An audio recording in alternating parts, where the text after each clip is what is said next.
Thank you, Senator Scott. Secretary Taylor Colley, the current DPA reauthorization expires next year, as you know. Senator Ranking Member Scott and I filed an NDA amendment that would extend the DPA. Describe, if you would, why it's a critical tool that needs to be reauthorized and how DOD uses its authorities. Thank you, sir.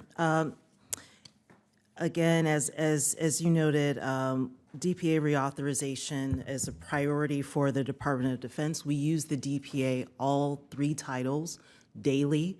A lapse would ultimately impact our warfighter needs and the ability of our, particularly our industrial base, to address some of the long lead items, long lead times for critical defense components, and would ultimately, again, impact our warfighter. Annually, we use Title I over 300,000 times to prioritize and allocate some of these urgent defense critical components and resolve supply chain issues. Without reauthorization by next year, we wouldn't be able to do that. We also, use Title I really at no cost to the taxpayer. A lapse would impact our prioritizations, not just for us, but also with our allies and partners. We have over 20 security of supply arrangements with key partners and allies across the globe. Those security of supply arrangements have been used with Israel. They've been used for Ukraine. With Title III, would also impact industry. It will impact small businesses. 40% of our Title III DPA awards go to small businesses and non-traditional defense suppliers. We're using the Defense Production Act Title III to expand and bring more non-traditional companies into the defense ecosystem. Without Title III awards and the reauthorization of DPA title in general, we wouldn't be able to do that very important work. Thank you.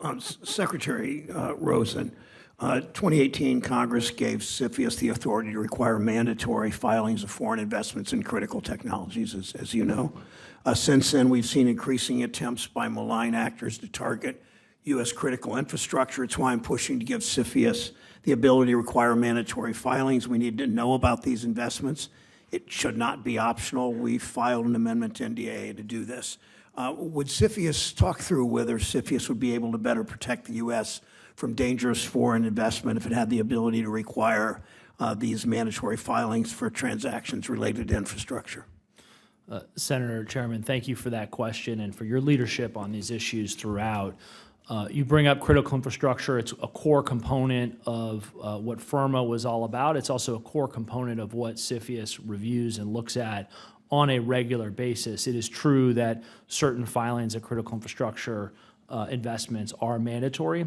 And I think the more, as a general matter, we want to make sure that we are seeing investments into places like critical infrastructure that raise national security risk. I think the challenge is figuring out how do you do that in a way that mandatorily requires what we need to see, what we want to see, but sort of weeds out some of the broader noise. And I think there's ways that we can do that through regulations and otherwise. And so we're committed to working with you on that effort, and we appreciate you spearheading that.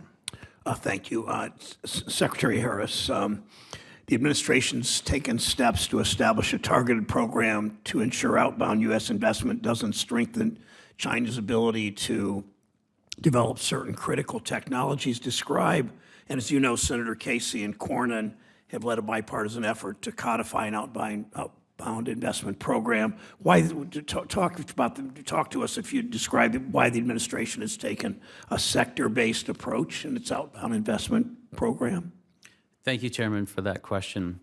We're trying to take a very deliberate and narrow and tailored approach to address a national security risk, and that is certain outbound investments supporting the development of certain sensitive technologies in a country of concern.